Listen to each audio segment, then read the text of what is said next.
لوگوں کو اذیت دی تھی، تکبر تو کیا، سارا چیز سے ختم ہو گئی، اور جو اذیت دی لوگوں کو اس کی جو وہ ہے ہم پر اور زیادہ تکلیف آ گئی۔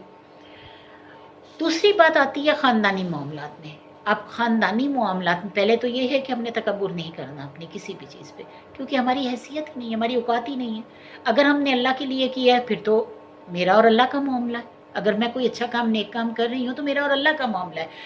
اس سے اجر مجھے لینا ہے، کسی اور سے نہیں لینا۔ اور اگر میں یہ معاملہ اللہ کے ساتھ نہیں کر رہی تو جتنی بھی میں تسبیحاں پڑھ رہی ہوں یا جو کچھ کر رہی ہوں، اگر میں لوگوں کو دکھانے کے لیے کر رہی ہوں، نماز پڑھ رہی ہوں، حج پہ جا رہی ہوں، یہ کر رہی ہوں کہ لوگ مجھے حاجن کہیں، لوگ میری تعریف کریں، لوگ مجھے ایسا کہیں، تو سمجھیں کہ میں نے تو اپنے سارے اعمال لوگوں کو دکھانے کے لیے کیے ہیں، اس میں میرا کیا کمال ہے؟ میں نے لوگوں کو دکھایا، لوگوں نے اس کی تعریف کر دی، ختم ہو گئے، اعمال ختم، جو میری نیت تھی وہ مجھے مل گیا۔ اب اللہ کے سامنے میں کیسے جا کے اس چیز کی دعوے دار ہو سکتی ہوں کہ اللہ فلاں وقت میں نے حج کیا تھا؟ اللہ کہے گا میرے لیے نہیں کیا تھا، اپنے لیے نہیں کیا تھا، لوگوں کو دکھانے کے لیے کیا تھا۔ تو جو تم چاہتی تھی، تمہیں عزت مل گئی، تجھے حاجن کہہ دیا گیا، سب کچھ کہہ دیا گیا، بات ختم ہو گئی، تو میں کہاں کھڑی ہوں؟ دوسری طرف آتا ہے کہ ہم خاندانی معاملات اپنے کیوں خراب کرتے ہیں۔ سب سے پہلے یہ کہ اگر آپ کے بہن بھائی مطلب کوئی احباب جو ہیں، اب شادی ہو جاتی ہے، بیٹی کی شادی ہو گئی، اپنے گھر چلی گئی، اپنے گھر کے معاملات کو دیکھیں، اپنے گھر کے معاملات کو ہینڈل کریں، اپنے بچوں کو ہینڈل کریں، اور اپنے گھر سے یعنی رابطہ صرف اتنا رکھیں کہ آپ کو ان کی خیر خبر اور ان کو آپ کی خیر خبر ملے، اچھی خبر ان تک جائے اور بری خبر کو آپ اپنے روک لیں، کیونکہ آپ کے خاندان کی اس میں بالکل وہ بھلائی نہیں ہے، یعنی آپ لوگوں کے سامنے ایکسپوز ہو رہی ہیں۔ اگر آپ کا بچہ کچھ غلط کر رہا ہے، اگر آپ کا میاں کچھ غلط کر رہا ہے، آپ کسی کی بھی بات کرتی ہیں تو اللہ تعالیٰ نے فرمایا ہننا لباس لہن، یعنی وانتم لباس لہن، یعنی تم ان کے لیے لباس ہو اور وہ تمہارے لیے لباس ہیں۔ اب جب ایک دوسرے کا لباس ہے تو ایک دوسرے کے عیب کس طرح ظاہر کر سکتے ہیں؟ بالکل اجازت نہ دیں اپنے آپ کو کہ آپ اپنے گھر کی باتیں جو ہیں کسی دوسرے کو بتائیں، کسی دوسرے کے گھر میں انٹرفیئر نہ کریں، اسی طرح کسی دوسرے کو اپنے گھر میں انٹرفیئر نہ کروائیں۔ جیسے آج کل بچیوں کی عادت ہے، وہ لمبی لمبی فون پہ کالیں والدین کو، ماں کو سب کچھ بتا رہے ہوتے ہیں، تو ایسا کبھی نہ کریں، یعنی کبھی ان سے نہ پوچھیں، کبھی ان کو اس طرح نہ کریں، بلکہ ان سے یہ سمجھائیں کہ تم اپنے گھر میں رہو، اپنے گھر میں رہ کر اپنے لیے بہترین کرو۔ اسی طرح اپنی بھابھیوں کے ساتھ معاملات بھی ٹھیک رکھیں۔ اگر آپ نماز پڑھتی ہیں، اگر آپ قرآن پڑھتی ہیں، اگر آپ کچھ بھی کرتی ہیں، تو وہ معاملہ آپ کا اپنے رب کے ساتھ ہے، کسی اور پر آپ کوئی بھی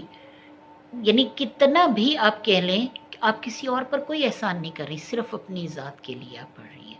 اگر آپ نے سب کچھ کیا، اللہ فرماتا ہے کہ وہ نہیں، یعنی وہ لوگ اپنے اوپر ظلم کرتے تھے، تو بالکل یہ اپنے اوپر ظلم کرنے والی بات ہے، بالکل یہ اپنے آپ کو خراب کرنے والی بات ہے، اپنی ذات کے ساتھ خراب ہونے والی بات ہے۔ سب سے پہلے اپنے مائنڈ کو اس بات میں مائنڈ میں یہ بات بٹھا لیں کہ آپ نے اپنے رب کے ساتھ اپنے معاملات کو ٹھیک رکھنا ہے، اگر تو جو بھی آپ کچھ کر رہی ہیں کوشش یہ کریں کہ اس کو زبان ذی عام کرنے کے بجائے، یعنی لوگوں کے سامنے ڈنگے مارنے کے بجائے کہ میں یہ کرتا ہوں، میں یہ کرتا ہوں، میں یہ کرتا ہوں،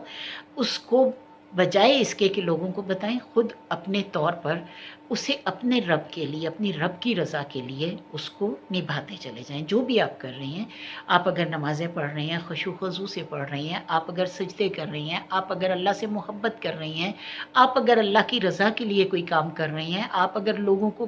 کچھ کھانا کھلا رہے ہیں، آپ اگر لوگوں کو کپڑے دے رہے ہیں، تو ضروری نہیں ہے کہ آپ سب کو بتائیں، آپ نے کسی سے میڈل نہیں لینا،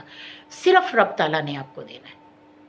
آپ کو رب تعالیٰ نے دینا۔ آپ جتنا اس کو اپنے ذات کے ساتھ انوالو رکھیں گی، جتنا آپ اپنے گھر میں انوالو رکھیں گی، اس چیز کو اپنے گھر کے لیے رکھیں گی، اپنے گھر میں یہ بات رکھیں گی، چھپا کر رکھیں گی، تو اللہ تعالیٰ جو ہے وہ زیادہ خوش ہوگا۔ جیسے کہ نبی پاک صلی اللہ علیہ وسلم کا حکم ہے کہ ایک ہاتھ سے دو تو دوسرے ہاتھ کو پتہ نہ چلے۔ تو جو بھی آپ نیکی کر رہی ہیں، جو کچھ بھی کر رہی ہیں، وہ آپ اپنی ذات کے لیے کریں، اپنی ذات کے لیے آج ہی اپنی نیکیوں کو محفوظ کریں،